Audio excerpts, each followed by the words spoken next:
करोगे, तिरमिज़ी हम पढ़े, सियासत तुम करोगे, हिदाया हम पढ़े, सियासत तुम करोगे। अरे जो मुस्तफा का वारिस न हो सका वो मिल्लत की क़यादत भी नहीं कर सकता। जिंदाबाद जिंदाबाद। नारे तकबीर। जहाँ जाना चाहिए उसी को जन्नत कहते हैं। हुजूर बलियादी साहब क़िबला तशरीफ फरमा है।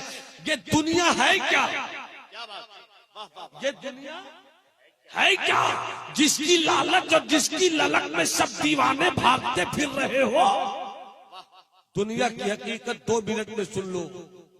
हजरत मखदूम से पूछा गया दुनिया क्या है, तो हजरत मखदूम फरमाते हैं कि अल्लाह ने फरमाया था आदम से जन्नत में गेहूं न खाना। जब गेहूं तनावुल फरमा लिया, गौर से सुनना, जैसे ही गेहूं तनावुल फरमाया तो हजरत इब्राहिम को पाखाना शरीफ की हाजत हुई। जैसे ही हाजत हुई आवाज दिया मौला मुझे एहसास हो रहा है, कहां जाऊं? आवाज आई आदम ये जन्नत है जन्नत। क्या बात, क्या कमाल की चीज है जन्नत। ये जन्नत है जन्नत। यहाँ पेशाब करना की जगह नहीं है, यहाँ पखाना करने की जगह नहीं है। एहसास हुआ का गेहूं खा लिया, एहसास होगा। गेहूं खा लिया, एहसास होगा। का क्या करूं? का जन्नत छोड़ना होगा। दुनिया की तरफ चलो। तो हजरत आदम ने जब जन्नत से निकलकर दुनिया में कदम रखा, ये है दुनिया की हकीकत। ये है दुनिया की हकीकत। जब दुनिया में कदम रखा तो सबसे पहला काम क्या किया हजरत आदम ने? पाखाना किया। बुजुर्गों ने यहीं से फरमाया अब दुनिया कनीफो आदम, ये दुनिया आदम के पाखाना करने की जगह है। अब मतलब क्या हुआ? जितने लोग बैठे हो बताओ, अप्रैल मई जून की गर्मी हो, सूरज अपनी बादशाहत का खुल्लम खुल्ला ऐलान कर रहा हो, घर से निकलने की तमन्ना न हो, एयर कंडीशन रूम में बैठे हो। हुजूर बलियादी साहब क़िबला ने छोटे से रूम में 1.5 कुंटल का एसी लगाया। मैं बैठा हुआ हूँ, 1 बजे दिन की गर्मी है। मैंने कहा हजरत इजाजत दीजिए मैं आता हूँ। फरमाने लगे नौमान बाबू गर्मी बहुत है, अभी मत निकलिए। मैंने कहा निकलने दीजिए। क्या बात, निकलने दीजिए हजरत। का मतलब का अगर मैं नहीं निकलूंगा तो फिर आपको भी निकलना होगा। जितनी भी गर्मी हो और तुम जितनी भी ठंडक में बैठे हो, मगर जब 1 नंबर या 2 नंबर का मामला हो जाए तो तुम्हें ऐसी रूम छोड़ना ही होगा। क्या बात, छोड़ना ही होगा। बड़ी तेजी से गए और 5 मिनट के बाद चले आए। असद भाई ने कहा बड़ी तेजी से गए थे, 5 मिनट में क्यों निकल कर आ गए? वहीं बैठे रहते। मैंने कहा असद भाई जितनी जरूरत थी उतनी देर में रह गया। समझ सको तो समझो मेरे दोस्त, समझ सको तो समझो मेरे दोस्त।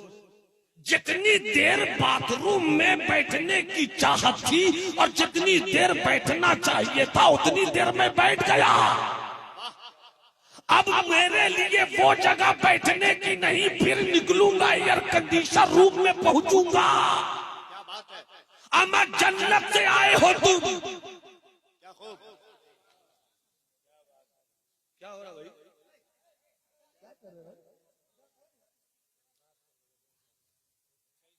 अब दुनिया कनीफो आदम, दुनिया में आए हो तो दुनिया से रिश्ता रखो। रिश्ता तोड़ो नहीं, रिश्ता छोड़ो नहीं, मगर उतना ही रिश्ता रखो कि ये दुनिया आदम के पाखाना करने की जगह है। तुम हवेली बनाते हो, महल बनाते हो, सब कुछ बनाते हो, ताजमहल बना लो, लाल किला बना लो, कुछ भी बना लो, मगर जब लगेगा 2 नंबर तो जाओगे, उतनी ही देर रहोगे पाखाने में जितनी देर रहना चाहिए। अब ये दुनिया भी आदम के पाखाना करने की जगह है, तो तुम इतने ही देर रहो और इतना ही ताल्लुक रखो जितना ताल्लुक रखना चाहिए। फिर इस ताल्लुक के बाद तुम्हें जन्नत की तरफ जाना भी तो है। जन्नत की तरफ जाना भी तो है, तो ताल्लुक दुनिया से इतना ही रखो ना। दौलत कमानी है तो कमाओ, किसने रोका, मगर हराम तरीके से क्यों कमाते हो? अगर तुम दुनिया में आए हो तो आवारगी क्यों करते हो? जब मुअज्जिन पुकारे अल्लाहू अकबर अल्लाहू अकबर, हाथ में लोटा क्यों नहीं लेते हो? पानी क्यों नहीं भरते हो? वजू क्यों नहीं करते हो? मुसल्ला क्यों नहीं बिछाते हो? रब की किबरियाई का ऐलान क्यों नहीं करते हो कि हाँ हाँ हमने दुनिया में रहकर दुनिया से उतना ही जी लगाया। अब तो मामला ये है कि वो तो निहायत सस्ता सौदा बेच रहे हैं जन्नत का।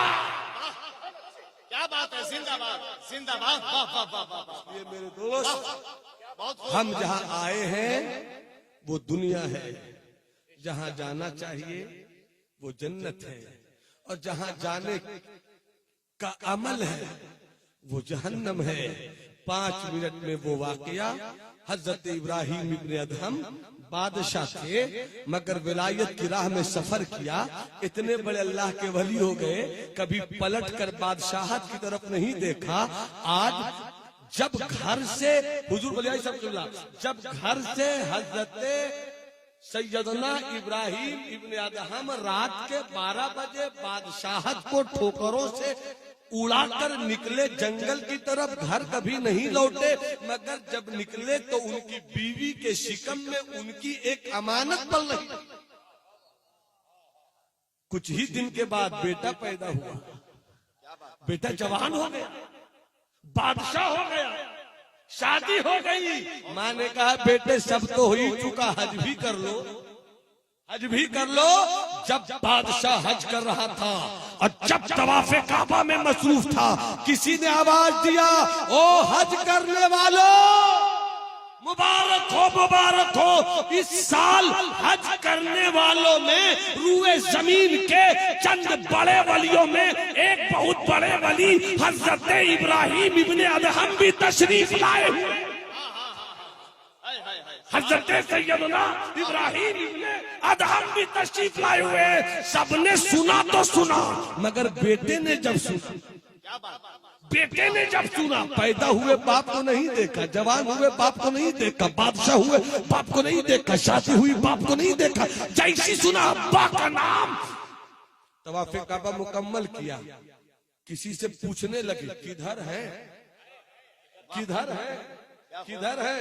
तो असीरे के सूए वारिस हजरत बेदम वारसी की जुबान शेरो सुखन में यूं कहा होगा, यूं कहा होगा कि पूछो ना उसकी राह, बस बढ़ते चले चलो, पूछो न उनकी राह, बस बढ़ते चले चलो, होगा किसी गली में तो मेला लगा हुआ, होगा किसी गली में तो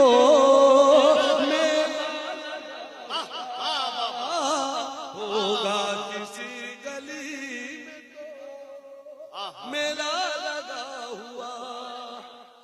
गए तो देखा हर तरफ भीड़ है, बादशाह, मगर किसी को बादशाह की फिक्र नहीं, सब हजरत इब्राहिम इब्ने अदहम को देख रहे।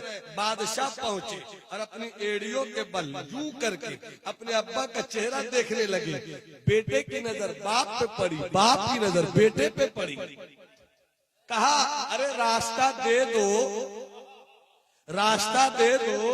बादशाह को रास्ता नहीं देते मत दो, मगर जिस बेटे को हम माँ के शिकम में छोड़कर आए थे वही मेरा बेटा आया है, मेरे बेटे को रास्ता दे दो, मेरे बेटे को रास्ता दे दो।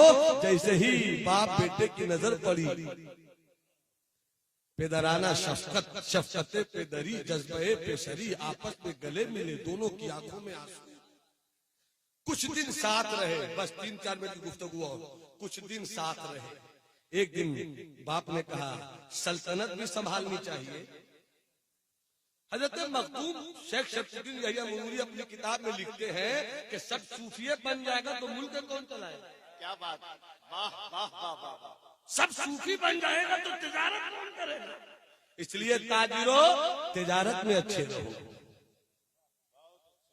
सियासत वालों सियासत में अच्छे, बेशक ये नहीं कि वोट लेकर गए अब पैसा मिला तो बदल दिया टोली। वाह याद रखना सियासत इस्लाम का हिस्सा है। क्या बात है, बड़ा पैगाम।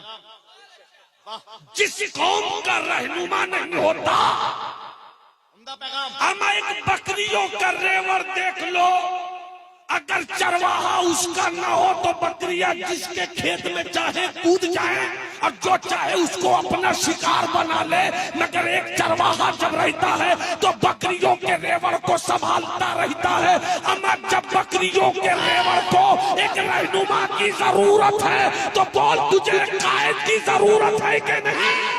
क्या बात है, वाह वाह वाह वाह वाह वाह वाह वाह। जब जंगे आजादी हो तब उलमा को आगे आना चाहिए, जब कोई मसला खड़ा हो तब उलमा को आगे आना चाहिए, जब एनआरसी का मसला हो तब उलमा को आगे आना चाहिए, जब मुस्लिम के हालात बुरे हो तब उलमा को आगे आना चाहिए, और जब हालात ठीक हो तो मौलवी को सियासत से क्या मतलब?